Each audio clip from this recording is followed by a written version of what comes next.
Hello, मैं हूं अव्वल और ये है इंग्लिश प्रेपोजिशंस का पार्ट 2। हमारे साथ हैं इंग्लिश प्रेपोजिशंस के एक्सपर्ट मिस्टर उड़नछू, जिनके पास है उड़ने की पावर और वो इस पावर का कुछ ज्यादा ही फायदा उठाते हैं। पता नहीं कहां कहां गायब हो जाते हैं। वो रहे। Hello from उड़नछू। लेसन शुरू किया जाए। मैं अभी आया। ये एक ग्लास है। This is a glass. अब इस सेंटेंस में ये इंफॉर्मेशन ऐड करते हैं कि ये किस चीज का ग्लास है, इसमें क्या है। ये पानी का ग्लास है। This is a glass of water. इस सेंटेंस में ऑफ है प्रेपोजिशन। ऑफ हम तब यूज करते हैं जब हमें कहना हो किसी का या किसी चीज का। कंपनी का employ, employ of the company. मेरे दोस्त का बेटा, the son of my friend. Cake का एक टुकड़ा, a piece of cake. India की सरकार, the government of India. England की रानी, द क्वीन ऑफ इंग्लैंड। और सिंहासनों का खेल, द गेम ऑफ थ्रोन्स। अब कुछ सेंटेंसेस देख लेते हैं। प्लीज मुझे पानी का एक ग्लास देना। Please give me a glass of water. तुम्हारी कामयाबी का राज क्या है? What is the secret of your success? Cricket match का रिजल्ट क्या था? What was the result of the cricket match? इस वर्ड का मीनिंग क्या है? What is the meaning of this word? मैंने फूलों का एक गुच्छा खरीदा। I bought a bunch of flowers. बारिश के आसार हैं। There are chances of rain. इस बुक के कुछ पेजेस गायब हैं। Some pages of this book are missing. तुम्हारी शर्ट का कलर अच्छा है। The color of your shirt is nice. Prepositions के टॉपिक में हर बात को ट्रांसलेट करके नहीं सीखा जा सकता, बल्कि लॉजिक लगा के समझा जाए तो बात सही लगेगी। जैसे कि मुट्ठी भर चीनी। देखा जाए तो इसका मतलब है चीनी के साथ भरी हुई, चीनी से भरी हुई एक मुट्ठी। A handful of sugar. मैंने उससे मुट्ठी भर चीनी ली। I took a handful of sugar from him. इस सेंटेंस में दो प्रेपोजिशंस हैं, एक ऑफ और दूसरी फ्रॉम। बहुत सारे लोग, या कह लो कि लोगों की एक बड़ी मात्रा, एक बड़ी तादाद। A lot of people. बहुत से लोग इंग्लिश नहीं जानते। A lot of people don't know English. मुझे डॉग्स से डर लगता है। कहने का मतलब यह हुआ कि मुझे डॉग्स का डर है। I am afraid of dogs. मैं तुम्हारा ख्याल रखूंगा। I will take care of you. मुझको छोड़ दो। Let go of me. ये दीवार लकड़ी की बनी हुई है। This wall is made of wood. मुझे 10 में से 8 नंबर मिले। I got 8 out of 10। इनमें से कोई भी एक ड्रेस चुन लो। Select any one of the dresses. यहां ड्रेसेस क्यों बोला, ड्रेस क्यों नहीं? क्योंकि हमारे कहने का मतलब होता है कि इन बहुत सारी ड्रेसेस में से कोई एक चुन लो। इसलिए हमारे इंग्लिश सेंटेंस में ड्रेस का प्लूरल बोला जाएगा, ड्रेसेस। आप में से एक मुझे मिल सकता है। One of you can meet me. अब पिछले सेंटेंस के मुताबिक यहां भी यू का प्लूरल आना चाहिए।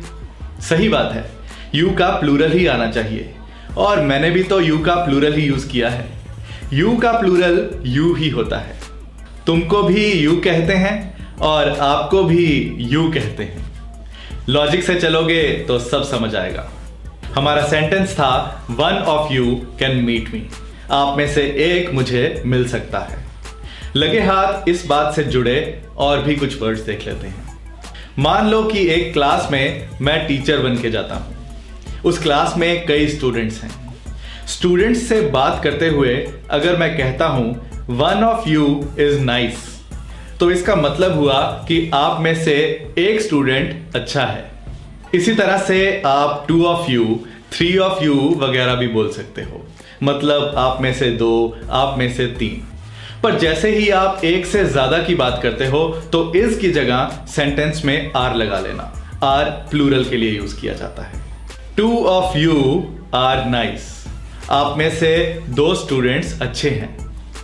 वैसे आपकी इंफॉर्मेशन के लिए बता दूं कि अगर क्लास में दो ही स्टूडेंट्स होते तब मैं क्या कहता?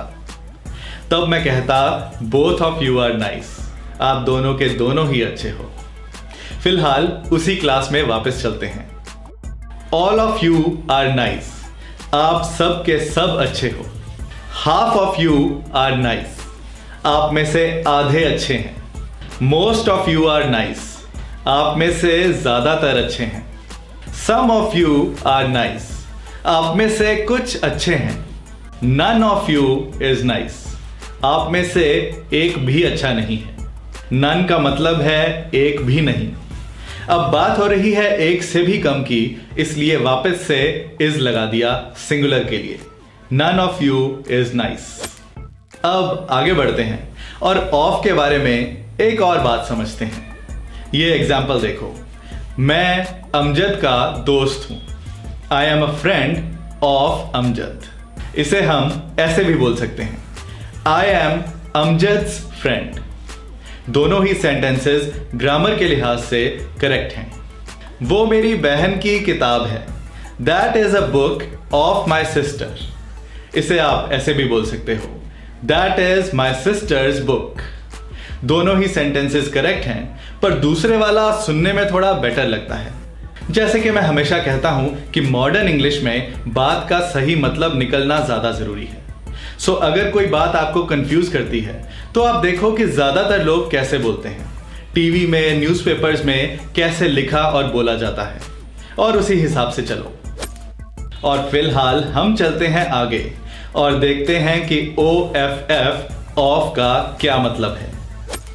एक प्रेपोजिशन के तौर पे ऑफ है ऑन का ऑपोजिट, जो हम सब बोलते हैं, ऑन ऑफ। लाइट जला दो, स्विच ऑन द लाइट।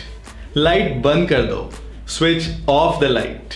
कुछ बातें बचपन से ही हमारे मुंह पे चढ़ जाती हैं और हम उन्हें ठीक भी बोलते रहते हैं, पर कभी ये नहीं सोचा होता कि ऐसा क्यों बोला जाता है। जैसे कि switch off the light, light of कर दो।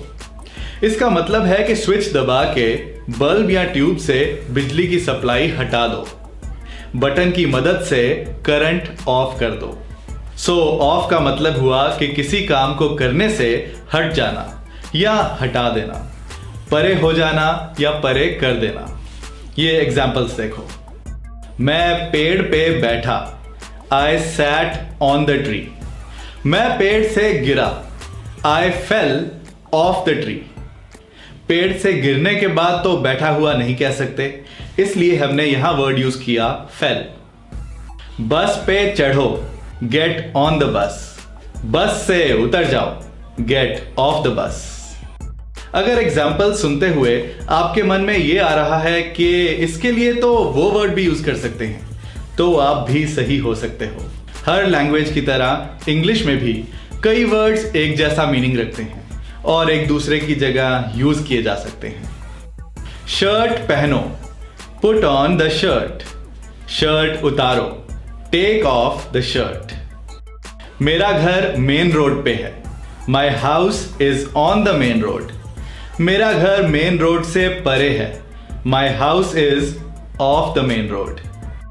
मेरी नजर तुम पे है, my eyes are on you. मैं तुम्हारे ऊपर से नजर हटा ही नहीं सकता, I can't take my eyes off you. अगर तो प्रेपोजिशंस को सीरियसली समझना है तो मैं एक एक्टिविटी बताता हूं, उसे जरूर करना। इस वीडियो को रिप्ले करो और जब जब मैं वीडियो में हिंदी सेंटेंस बोलूंगा, वीडियो को पॉज करना और खुद से उसका इंग्लिश सेंटेंस याद करना। लिखना हो लिख लेना और फिर वीडियो प्ले करके देखना कि आपका इंग्लिश सेंटेंस सही था कि नहीं। इस तरह से आपकी प्रैक्टिस और रिवीजन होती जाएगी। आपसे मुलाकात होगी कुछ और इंटरेस्टिंग प्रेपोजिशंस के साथ नेक्स्ट वीडियो में। और आप सब लोगों को best of luck. Bye bye.